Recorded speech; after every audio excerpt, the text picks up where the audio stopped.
21 लाख रुपये सुशोभीकरण आणि 25 लाख रुपये कंपाऊंडला, त्या सुद्धा अण्णाभाऊंच्या पुतळ्याला आपण देतो. आज वाघेगलीमध्ये 10 लाखाचं आपण समाज मंदिर दिलंय. आपण अभ्यासिकेच तर 45 लाखात सांगितलं. शिवाय त्या बऱ्याचशा गोष्टी आहेत. आता साठेनगरची आपली सगळ्यांची शाळा, मी साठेनगरची शाळा म्हणजे मी मागेही सांगितलंय, मी त्या शाळेत शिकलो. यातली बरीचशी माझी सवंगडी सुद्धा त्या शाळेत शिकली. त्या शाळेची अवस्था एवढी दुर्दशा झाली होती की मी पहिल्यांदा आमदार झाल्या त्या ठिकाणी त्या शाळेच्या म्हणजे इथल्या शाळेच्या बदलीचा विषय सगळे पालक आले होते नागनेवाडीच्या शाळेचा. मी म्हणलं नागनेवाडी शाळा इकडे शाळा आहे, तर नाही तिकडे बदली केली, आम्हाला इकडे काय नको आणि इकडे पाहिजे. मी त्या शिक्षकाला विचारलं, त्या पालकांना विचारलं की बाबा का तुम्ही इकडे येत नाही? ती शाळा सगळी पडायला झाली आहे आणि तिथं कोण विद्यार्थी येत नाहीत, तिथं शिक्षकही कोण नाहीत. मी म्हणलं की त्याची अडचण काय आहे की त्याला इन्फ्रास्ट्रक्चर शाळेला नाही, त्याला जी सेवा ज्या सुविधा आहेत त्या सुविधा नाहीत. परंतु त्या ठिकाणी मी पहिल्यांदा आमदार, माझ्याजवळ निधी बी नव्हता तेवढा पुरेसा नाही, कारण विरोधात सरकार होतं तेव्हा. पण विरोधातल्या सरकारमध्ये सुद्धा आमदारांनी कसं काम करून घ्यायचं हेही मला ज्ञात आहे. म्हणून त्यावेळेला म्हणजे ही शाळा साठेनगरची शाळा त्यावेळेला सरकार विरोधात असताना मी साठेनगरच्या शाळेला त्यावेळेला जवळजवळ किती 3.5 कोटी रुपये आपण त्या ठिकाणी दिलेले आहेत आणि ती शाळेचं आता रूप तुम्हाला सगळ्यांना त्या ठिकाणी दिसायला लागलेलं.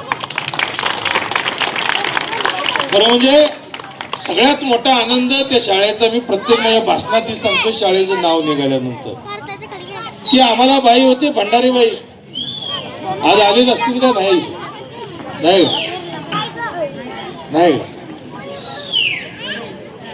तर म्हणजे सगळ्यात आनंद काय होतोय की ज्या बाई आम्हाला बालवाडीला शिकवायला होत्या त्यांच्या हस्ते या शाळेचा नारळ त्या ठिकाणी फोडला गेला.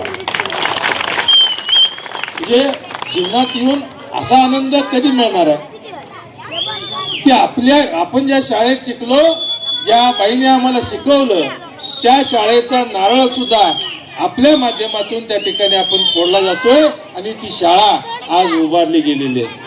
आज त्या शाळेला बेंच असेल किंवा इतर सुविधा असतील.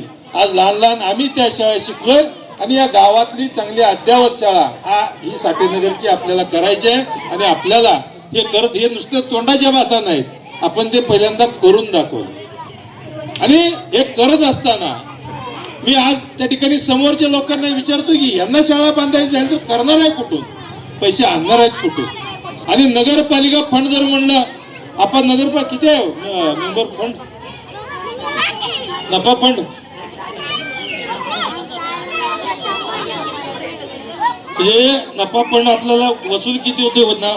नगरपालिकेचं उत्पन्न म्हणजे आपण भरणारी पाणीपट्टी असेल, आपण भरणार घर भाडं असेल, घरपट्टी असेल, दुसरं काय उत्पन्न काय गाळ्याची भाडं एक मिळतील, ही गाळ्याची भाडं, घरपट्टी, पाणीपट्टी असं वर्षाला 3 कोटी रुपये मिळते. त्या 3 कोटीमध्ये आता आपल्या गावातील कचरा गोळा करायचा आहे, गावातील गटरी साफ करायचे आहेत, गावातील झाडलोट करायचे, स्वच्छता करायची आहे, गावात दिवाबत्ती करायची आहे, त्याचं लाईट बिल करायचं, लाईट बिल भरायचं आहे. एवढं सगळं करायला किती खर्च जातोय? म्हणजे 4 कोटी रुपये, म्हणजे 3 कोटी रुपये येणं आणि 4 कोटी रुपये देणं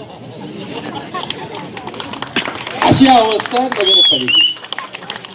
मग आपल्याला एक लक्षात घ्या की आपल्याला त्या ठिकाणी सरकारकडून निधी हा आणणे महत्वाचं आहे. आणि आपल्याला निधी आणून आपल्या भागातला विकास, मग नफा फंडातनं कुठलंच काम होणार नाही.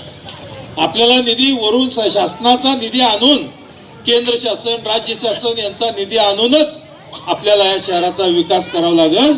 आपल्याला ही जर दुर्गंधी घालवायची असेल, आपल्याला जर या गटरी चांगल्या ठेवायच्या असतील, आपल्याला रस्ते चांगले ठेवायचे असतील, गावातली देवबत्ती चांगली ठेवायची असतील, गावातल्या सगळ्या मुलांना चांगल्या पद्धतीचं शिक्षण द्यायचं असेल, गावातल्या सगळ्या लोकांना चांगल्या सेवा सुविधा द्यायच्या असतील, तर आपल्याला एकच या ठिकाणी आता दुसरा पर्याय नाही. आपल्याला सगळ्यांनी एकत्रित आलं पाहिजे आणि विकासाच्या पाठीमागे राहून आमच्या अरुणाताई असतील आणि नगराध्यक्षाच्या उमेदवार आमच्या सुप्रियाताई असतील, यांच्या पाठीमागं आपण सगळ्यांनी खंबीरपणे उभा राहिलं पाहिजे. जात पात धर्म पंथ. मला सांगा, पोटाला काय आहे का? ती म्हणते का ह्या जातीचा, या पोटा ह्याचा आहे? पोटाला सगळेजण आपण तीच खातो. त्यामुळं सर्वजण जात पात पंथ कुठल्याही बाबतीत कुणीही तुमची दिशाभूल करत असेल तर अजिबात कुठल्याही गोष्टीवरती तुम्ही विश्वास ठेवायचा नाही आणि कुठल्याही गोष्टीला बळी पडायचं नाही. त्यांच्याकडून जर काय आलं तर काय करायचं? नाही घ्यायचं. पण मत कशाला? मत कमळाला. तर एवढं लक्षात ठेवायचं. विनोदाचा भाग सोडा.